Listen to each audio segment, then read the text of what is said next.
This is Dan Jurgens, and if you want to have a good time, keep listening to the Krypton Report.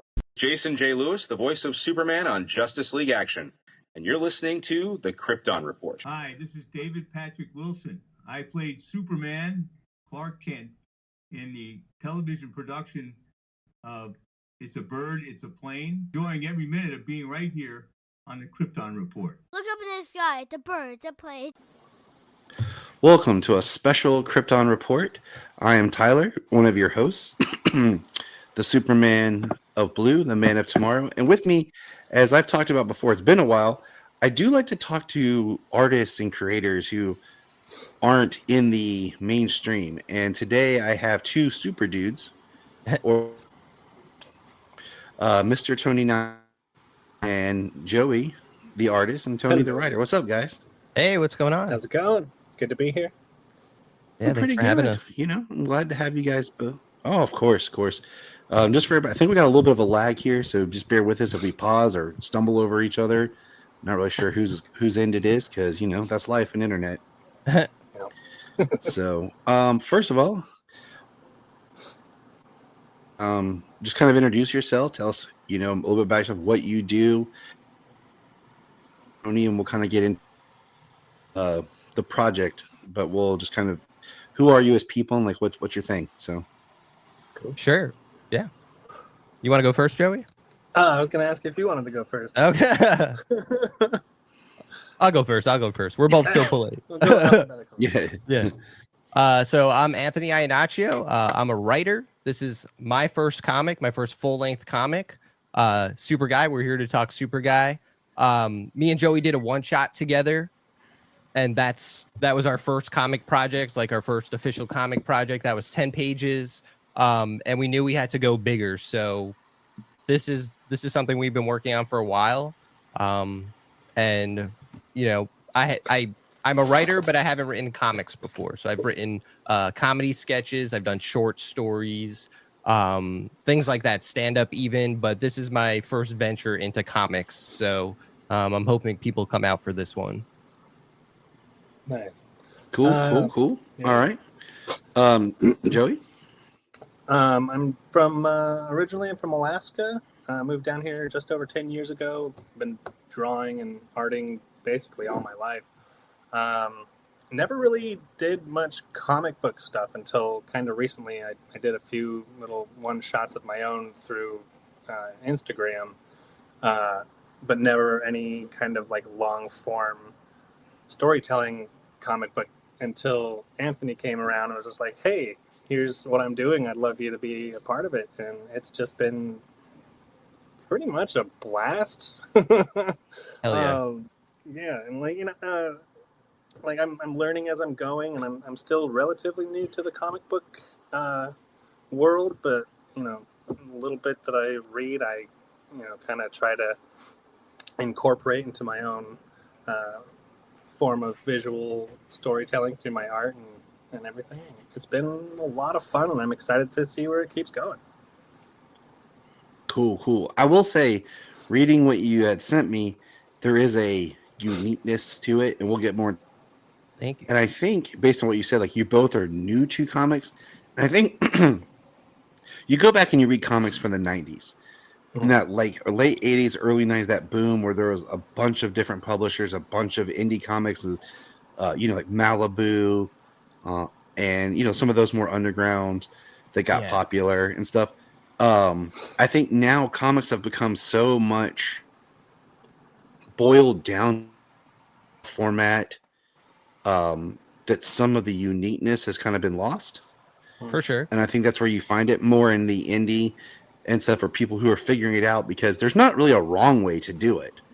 So I think, and we'll talk more when we get into your book, but yeah, cool. Let's start here. First, how did you guys, first of all, what are you guys into reading right now? I know right when we got started, Tony, you had said something, and we'll just bring it up. Tony's been reading some Frank Miller Daredevil. Yeah, the second person I've talked to who's, brought up that into the conversation, and I'm going to be reading it. But like, what are you guys into right now? Like, what else are you reading or anything? Right now, I'm 2 out of the 3 invincible, jeez, invincible compendiums. I still need to start the third one. I'm waiting for it to be delivered, so I've been really into that. I'm almost done with the Black Sad as much as it's been published so far. Oh, nice. Love the art in Black Sad. Those are the two main ones right now. I have Saga coming up. That's next on my list that Anthony hooked me up with. He's like, you got to read this. This is right up your alley. So I'm very excited.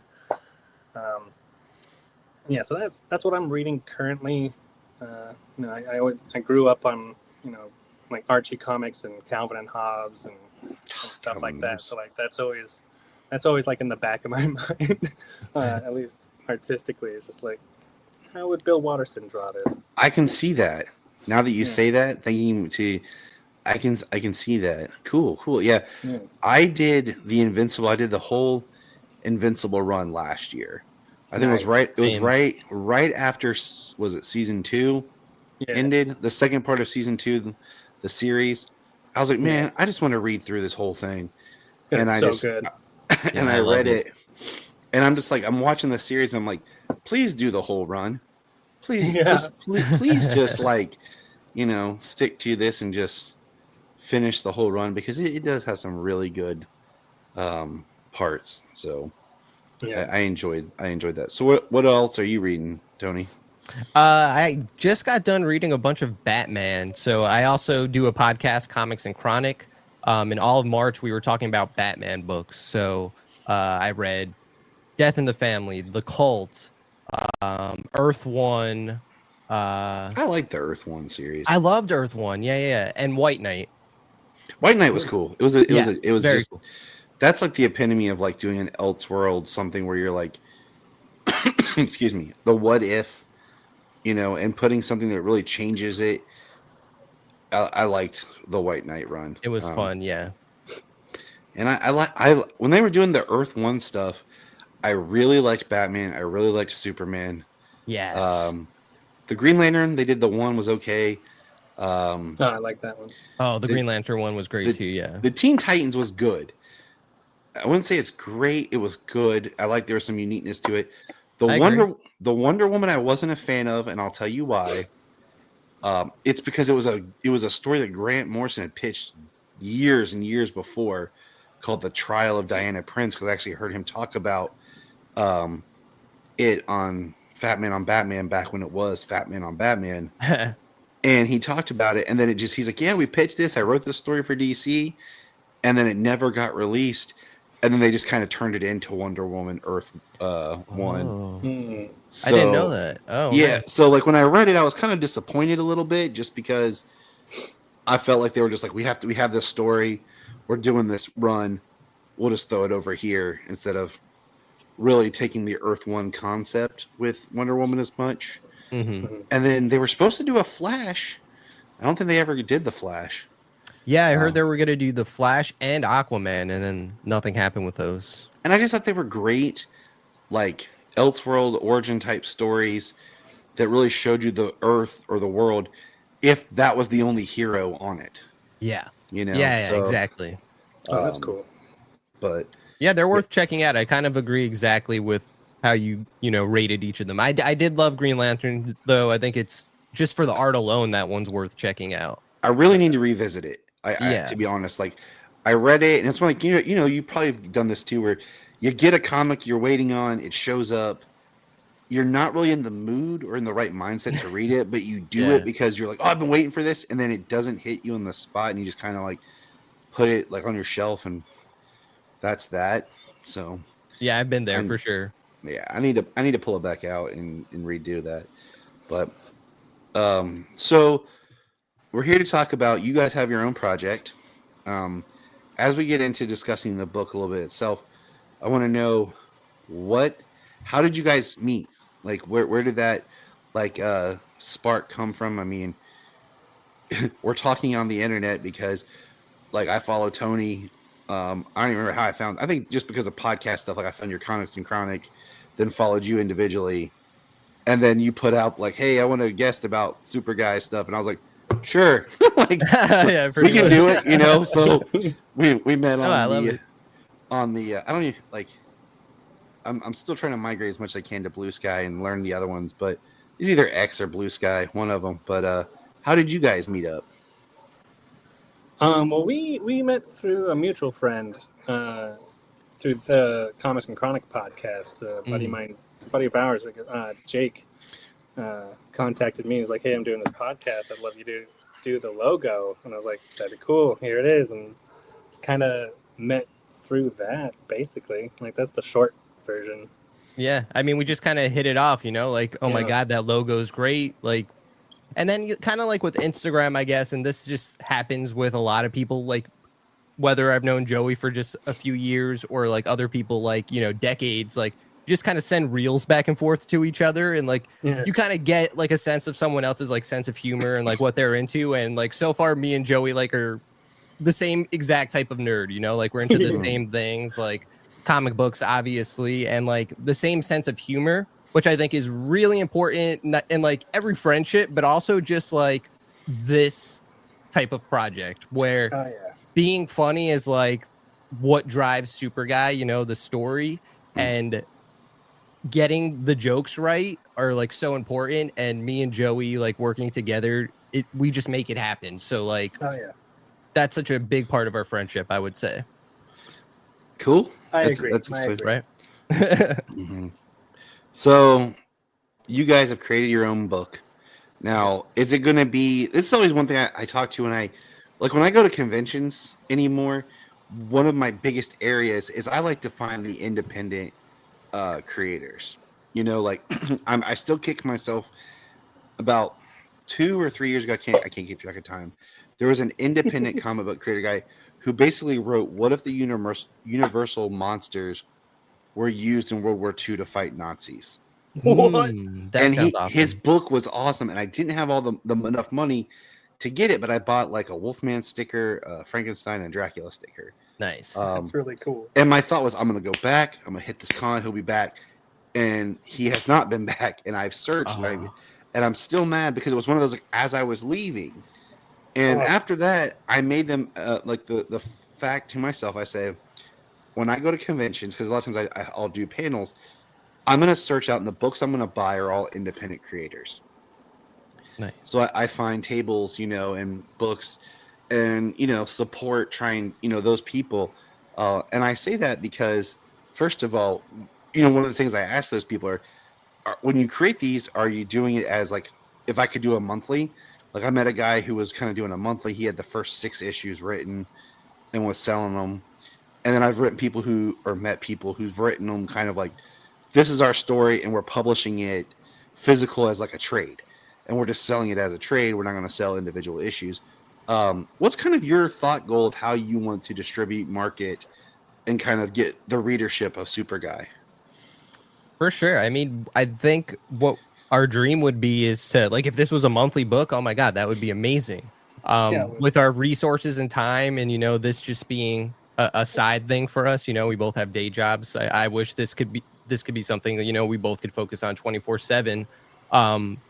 The goal being like maybe to get 4 to 6 issues made, and then release it as a trade for sure.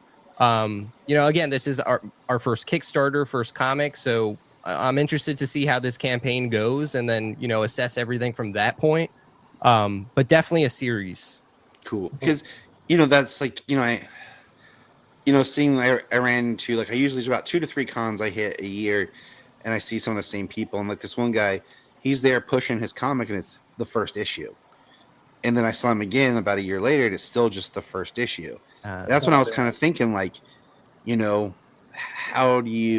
what's the best way to go? Do you sell a trade? So you're selling 6 issues? Do you sell them into, and I think that's kind of hard for someone who has the more limited resources where you're like building up. But digital's now a big thing too, So, but let's talk the story. We kind of got an idea what you want to do. And I want to make sure that everyone knows about the Kickstarter and about how they can support, where they can get the product, or, the whole shebang.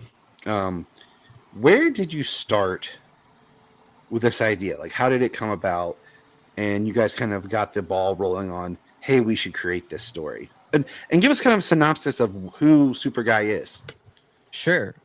So there's an anthology that came out called the Unknown Heroes Anthology, the second volume of it, I should say. And the creators of that messaged me a couple of years ago, I guess, at this point. And they said, hey, do you want to do a story?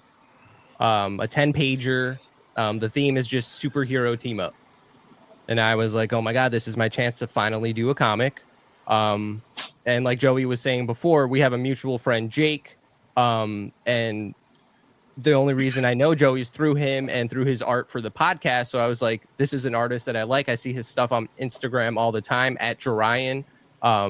And I was like, if there's anybody I want to work with right now, it's Joey. Like, and if he has the time and he's down to do something, which was at the time nothing except what I just described, like super, right? Like I was just like, hey, Joey, would you be down for a project? He was like, hell yes, you know? And so I threw a few ideas at him of like these different scenarios we could do. And immediately he was like, the Superguy one, let's do Superguy, which is just, the basic story of the 10-pager is Superguy gets a call from the president to go save his daughter who's been kidnapped by aliens. However, Superguy's the type of superhero that is very lazy, really doesn't want to save the day, might be a bit incompetent. He has powers, but he doesn't want to use them. So in this first scenario, in this first 10-page one-shot, which, by the way, anybody listening, anybody backing the Kickstarter or not, I will send you a free PDF copy of the one-shot so you could get a taste of Superguy before, you contribute to the Kickstarter, whether you want to or not. But yeah, in that story, the aliens invade, but it's actually alien robots. The leader of the robots, we don't know his name. He's just an evil-looking robot. He goes to fight Superguy. He beats the crap out of Superguy. As he's going to deliver what we assume is going to be the killing blow, a bolt of lightning hits Robot Guy. He gets reprogrammed. Superguy tells him he's actually his sidekick. He becomes Robot Guy, sidekick to Superguy, is immediately ordered to destroy the fleet of alien ships that have just come to destroy Earth, which are his people. Without question, he does what he's told.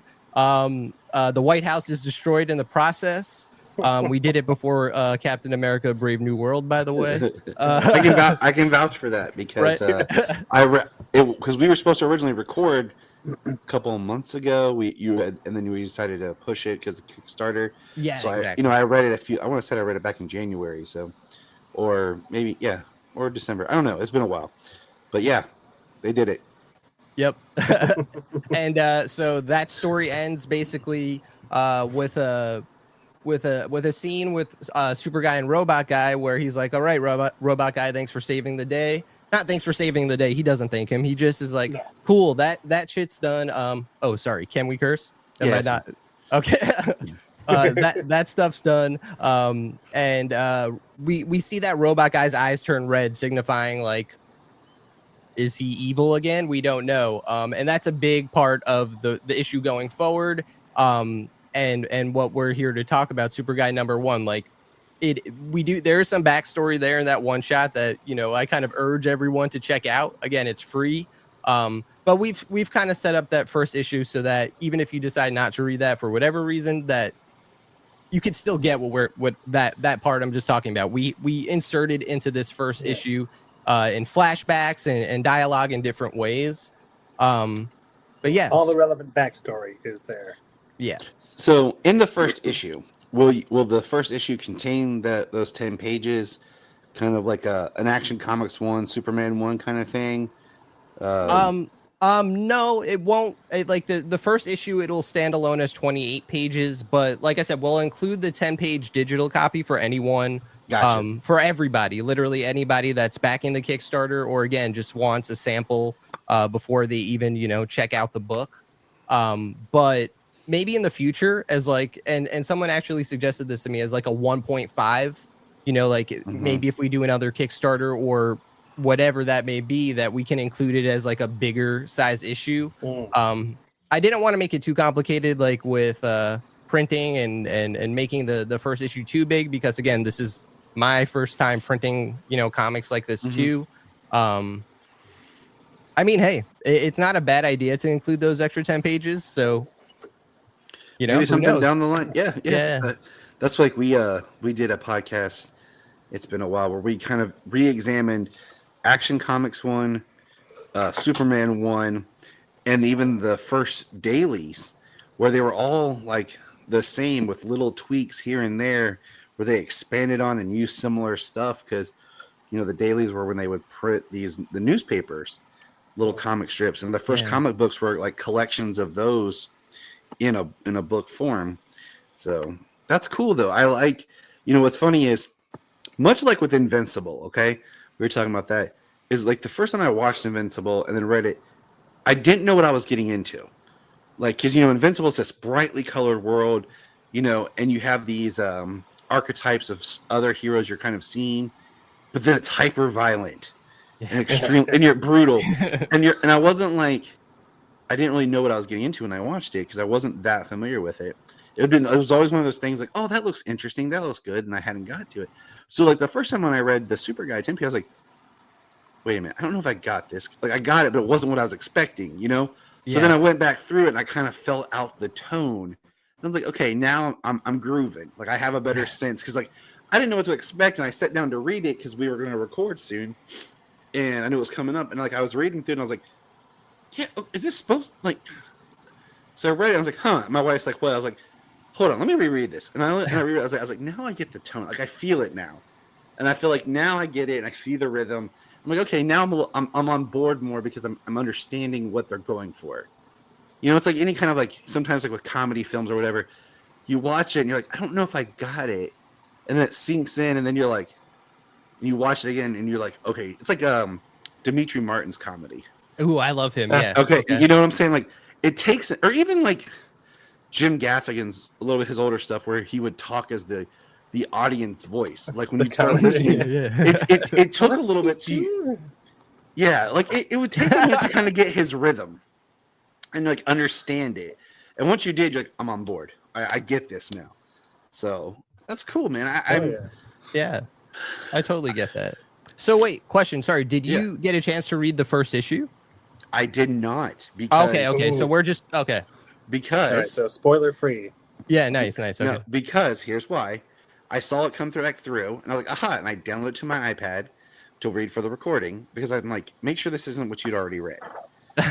Okay, now my daughter had taken my iPad today and drained it, and then it is. I asked her for it earlier. She's like, I'll get it because I told Joey this before we started recording. The past 2 days have been extremely busy. My kids just finished their play, and they did a double header yesterday because they did a special extra. They did a special presentation at a more accessible facility where handicapped, wheelchair accessible, because our local theater, their wheelchair ramp is broken, their lift. So they ended up doing 2 shows yesterday. We came home, like we were gone all day yesterday. We were wiped. And I was like, okay, I'm gonna read it before we record. And then we came today, and I was like, Sayla, where's my iPad? Oh, Daddy, I don't remember where I put it. I'm like, so it's just, and then it's like I'm recording in my living room because the kids are still trying to wind down and get ready for school tomorrow. And it's just been, I was like, oh man, but no, Tyler, it's all good. I'm bummed because like because I hate this. Like there's that window when it comes to comics where if I read it too far back, I'll forget, but I won't read it too soon because like, I do multiple Superman podcasts and I guest on stuff, and there's always a lot of reading. I'm like, oh, I'll get my reading done, but then it's like too much time goes by and it starts to blend because you always want to have that little bit of freshness. I totally get that. And that was my goal, but I really enjoyed the 10-page, and I was like, all right, cool, because like it said issue 1, I'm like, wait, this is different, right? But that's a good point because I do want to point that out because I've been like sending the SUPERGUY one shot to so many people. I even made it into an ash can that I gave out at New York Comic Con and some other places. That 10 pages, it's the standalone one shot. The first issue is 28 completely new, brand new pages. Those, like we were saying, those 10 pages are separate. You're getting 28 pages of a completely new story. So yes, it's a continuation of that. But again, it's totally different from that one shot I've been like hawking across social media the past year or so. And I mean, that's important. And it just, it makes it that much better of a project. Thanks, man. So let's talk about the Kickstarter. Like, what's your goals? What you're doing with it and everything? Like, tell us all about it. Sure. So the Kickstarter launches on March 20th, which is at the time of this recording, this upcoming Thursday. We're trying to raise the goal I have in mind is $2,000, and that's. Let me say this: Joey is our main artist, and he does the cover. He inked it, he penciled it, he paneled it, he colored it. He did letters for it. He did all the art for it. So and he's been paid already. We have 3 variants, possibly a 4th surprise one coming up that it hasn't been 100% finalized yet. So I can't really say anything about it. But 3 variants from 3 really talented artists. They've all been paid for. I wanted to make sure everything about the process was paid for before the Kickstarter launched.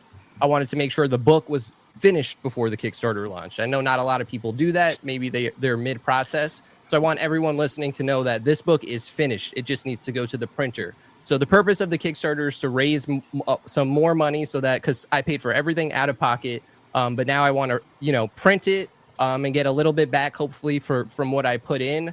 But really the main goal is I just want to get a physical copy of SUPERGUY into as many people's hands as possible.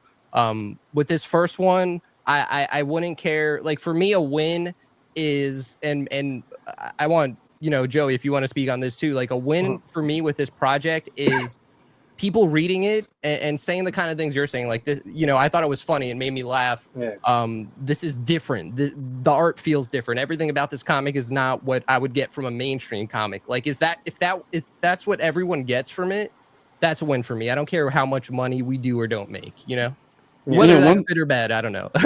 And as long as like people are like enjoying it and laughing and like just wanting more, ideally, then I feel like we've come out on top. Hell yeah. My thing is, one thing that you said I really like is so many times with the Kickstarter. First of all, you have that 10-pager, the one shot, yes, which is great because it's like a proof of concept. It's like you can do this, but like you said, the book is done. Yep. And I think that's exciting because so many times you see these Kickstarters come up, and you're like, "Oh, I'm gonna give money." You're not sure if you're going to see a return or see a product when or if at all. Right. But what you're built out is, hey, I have it. I just need the rest of the money to finish the printing. And here's a digital copy if you want, for now. And then the physical copy's on its way. Yep. However, however you guys do it. But like the idea is, by the way, everyone who buys a physical copy, and sorry to interrupt you, they will be getting a free digital copy of the issue too. If you don't want to buy a physical copy, you pay for the digital copy. But if you buy a physical copy, whether it's a variant or the main cover, you're getting a free digital copy of the comic. And I just, I appreciate that too, because then you're getting the product already. Like you're, in some shape or form, you are going to get what your money's worth. So that's a boost for everybody who's listening. It's like would you consider it like satirical in nature with your story, or just more comedy buffoonery, or just like what would you kind of compare it to if you had to? That's a good question. Definitely more comedy buffoonery. Like, like we're taking shots. Like, obviously, SUPERGUY is a play on Superman in a lot of ways. But I was kind of tired of evil Superman. Me too. I was like, what about lazy Superman? We haven't really seen lazy Superman. Like, what if he had like, I was thinking, honestly, what if I had Superman's powers? I don't really want to go, even with the quote unquote powers I have now. Do I want to use them, to, sometimes I just want to sit on the couch. Yeah. Who wants to deal with that? No, I think it's a great concept because, you're always like, oh, if I had powers, what would I do? And like, sometimes I'm like, yeah, I would do good stuff. But then it's like, sometimes you're like, look, I just want to sit around, eat some chips. Exactly. Like, okay, I'm going to take the world's problems on my shoulders. Yeah, man, I want some me time. Yeah. So yeah. With SUPERGUY, I think it'll be fun. Are you guys going to hit the con circuit and have a booth? Or are you just planning on doing everything online? You're going to get out there, like any local retailers, like that are going to carry the book for you guys or anything? I hadn't even thought about cons, to be honest. I was just focusing on finishing the book. But I mean, as the person creating it, yeah, of course, as the person who's interested in buying it, like you have a different perspective. Like, years ago when I was in my band and we did stuff, there was some local shops here that basically said, we'll carry your record, and what we'll do is we'll just charge $1 more than what you would want. So if you were going to sell it for 10, we'll sell it for 11. We'll keep the $1, you get the 10. And it was like, cool. Yeah. You know what I'm saying? So it's like you had a distribution kind of thing of like, and I know there's a couple comic shops here that have deals with like local people in the Columbus area.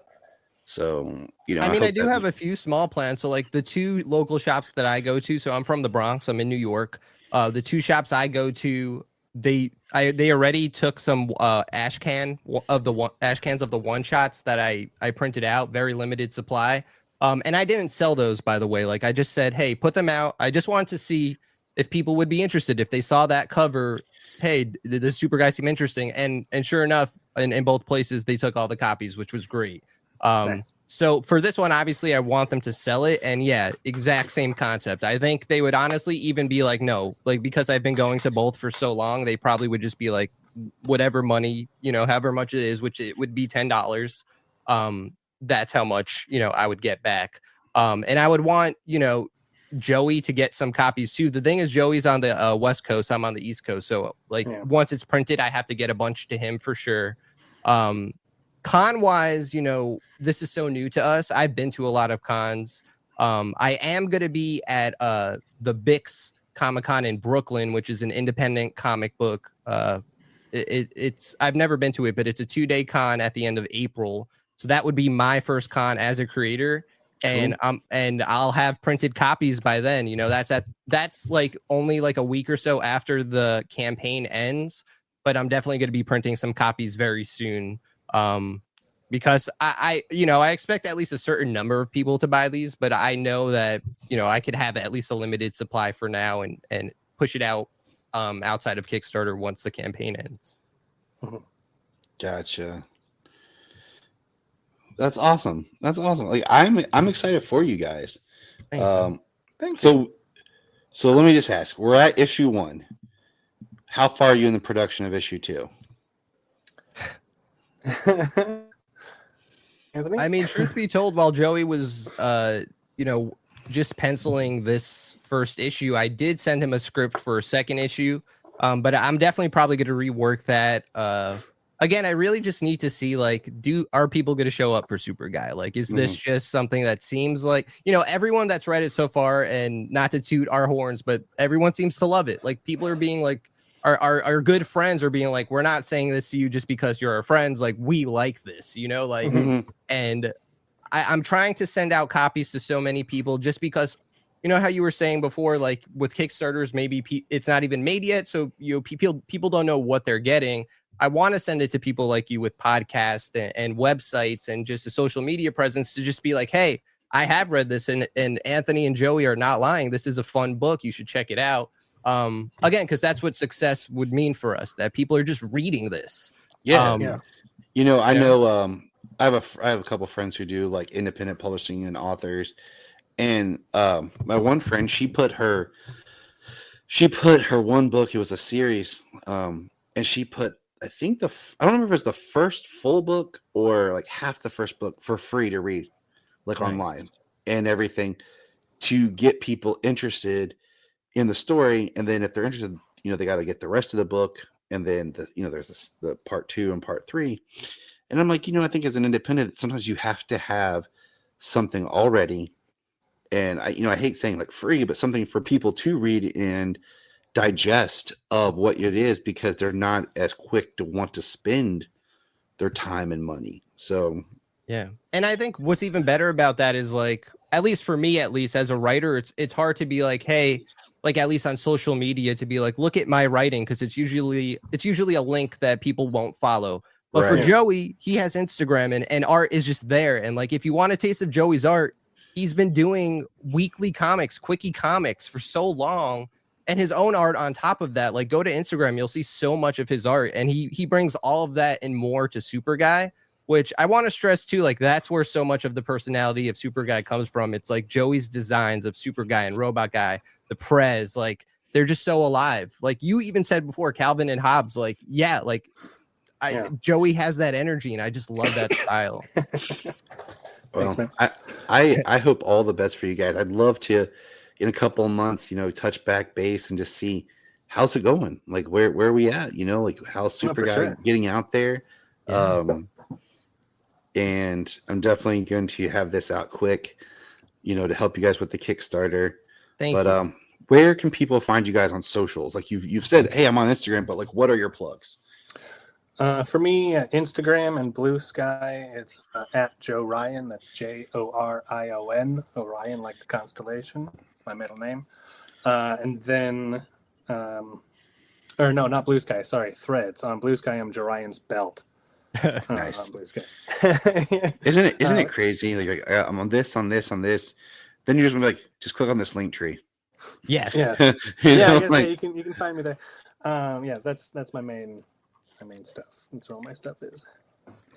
And I'm at Mr. Tony Nacho everywhere, like Instagram, Threads. I am on Twitter, but I don't really use it anymore. So if you send me a DM, I probably won't see it. But I'm there temporarily just for like this campaign, and then I'll probably like really delete it. Blue Sky, of course, that's like my biggest place. You'll find me there all the time. I am on TikTok, I guess, too. I might be posting there a little more to try to get the word out about Superguy. But Blue Sky is where you should find me, Mr. Tony Nacho. Cool. And I have a link tree there that, please follow that. That also has everything I just said. Yeah, and more. It helps, especially when you have to like tweak your name. But all right, guys, thanks for the chat. Thanks, Tyler. Absolutely. Thanks for having us. Yeah, of course. I'm going to have all the links, guys, in the show notes at the bottom. So check it out so you can guys support the Kickstarter. Check out Superguy. Reach out to both of them and talk with them. They're cool guys to chat with. Like I said, DM me. Come say hi. Me and Tony have kind of just chit-chatted over social media and emails just getting ready for this. But check out Superguy. You won't be disappointed. I will say maybe it's not your cup of tea if it's not, but you won't hate it. You know what I'm saying? Like, I like that. Okay. You know what I'm saying? Like, some people like, it's not mine. I can't. No, I don't like it.